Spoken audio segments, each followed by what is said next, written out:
l'altra settimana non sono riuscito, dopo aver dato questo titolo al mio intervento, volevo riempirlo di contenuti, spiegare che cosa intendevo con prostituzione politica, e dal conduttore agli altri ospiti non mi hanno consentito di esporre questa cosa.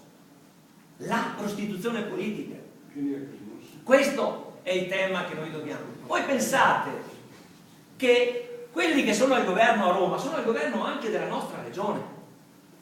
E quindi vuol dire che abbiamo azzerate tutte le speranze, perché finché c'era Prodi a Roma sembrava che Galan fosse un rivoluzionario. Quando è andato Berlusconi si è livellato tutto e con Zaia non è cambiato nulla. Siamo nello stesso stagno.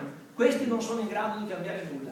Berlusconi si è presentato nel 94 come il riformatore liberale, il rivoluzionario liberale, tant'è vero che D'Alema è stato costretto a inseguirlo, ma vi rendete conto che già allora avevamo l'ABC per leggerle sia il centrodestra che il centrosinistra. D'Alema che si è definito il nuovo liberale. No, anch'io sono un liberale. Chi è attento alla politica già allora poteva e doveva cogliere che queste due aree sono la identica cosa. Il riformatore rivoluzionario, il Berlusconi, alleatosi col Bossi, abbiamo visto dove è andato a finire. Il nuovo Giustiniano si è definito. Giustiniano, per chi ha studiato legge e per chi sa un po' la storia, sappiamo che è stato il rivoluzionario del diritto, colui che ha fondato il diritto. Doveva rivoluzionare il mondo del diritto. E siamo qui a litigare coi pubblici ministeri, siamo qui a dire che la giustizia non funziona dopo 16 anni. Ma chi è costui?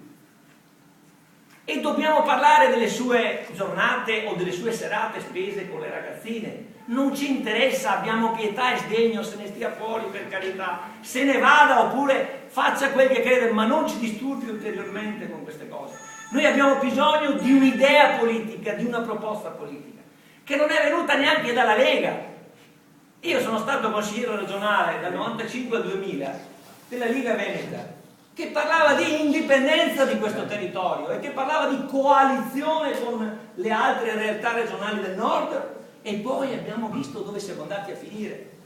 Abbiamo un consiglio regionale che quando è nato, io lo ricordo sempre, io mi fermo ai dettagli, cosa volete, sono un uomo che a volte legge la realtà passando ai dettagli che molti trascurano, che qua ha presentato la sua giunta il martedì o mercoledì che era, e il giorno dopo il capo del partito da Milano gli ha detto no, devi cambiare questo, quell'altro lo devi spostare. Che cosa sta a significare questo? Un mancato coordinamento? No, solo gli sciocchi lo credono.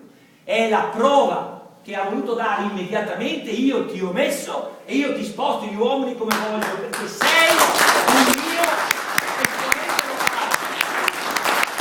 locale. La dignità, dove è andata a finire la dignità di questa gente? I rivoluzionari da chiacchiera da bar. Ma vi rendete conto, e Lodovico non l'ha trattato oggi, l'ha trattato in altri momenti, potete leggere i suoi scritti e vedere, che noi dovremmo rivendicare non qualcosa dallo Stato, ma quello che è nostro, quello che è nostro, il residuo fiscale. Non dimenticatevela mai questa parola, io sarò anche noioso con chi mi ha già sentito, ma è un cavallo di battaglia che porta ad argomentare, a ragionare sulle cose concrete, su quello che ci viene derubato quotidianamente. Ma io dico alla gente, fino a che punto avrà sopportazione, fino a che punto accetterà di essere maltrattata in questo modo? Che cos'è il residuo fiscale?